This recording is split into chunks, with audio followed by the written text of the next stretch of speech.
Olá pessoal, bem-vindo a mais uma aula. Hoje a gente vai começar a nossa unidade 3, primeira aula da unidade 3, a gente vai falar um pouquinho sobre conceito e história da administração.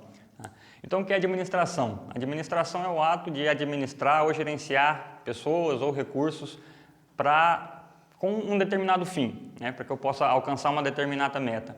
Então administrar é colocar cada coisa em seu lugar para que aquilo produza ainda mais.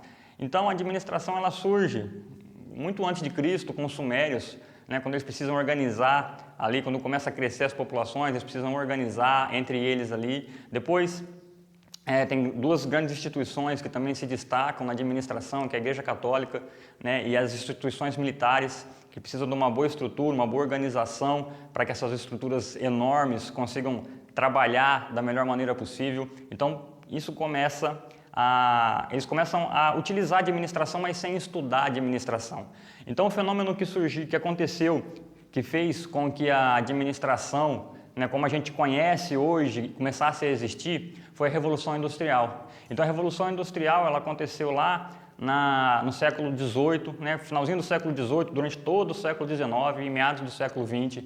E aí foi nisso que, quando surge a máquina a vapor, que começa a aumentar a produção, que eu começo a ter uma produção em massa.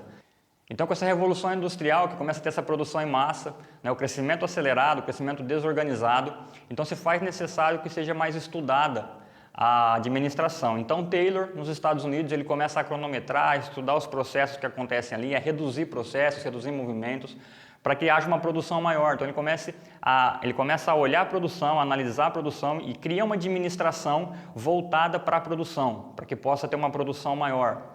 E nessa mesma época, praticamente, Fayol, na França, ele começa a estudar também a administração das empresas, só que ele tem um olhar mais organizacional, ele pensa em organizar mais a empresa, Então, ele coloca alguns princípios que vão ajudar com que a empresa se torne mais organizada, com que os setores trabalhem mais engajados ali, mais sincronizados, e com isso também aumenta a produção, mas ele é mais voltado para a organização da empresa.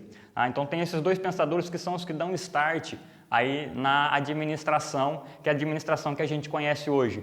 No material que eu envio para vocês está explicando os princípios de cada um, como que surgiu certinho, da onde vem os pensamentos da administração de hoje. Então qualquer dúvida, deixe seus comentários aqui no vídeo ou mande no nosso grupo do WhatsApp. Um abraço, até a próxima aula.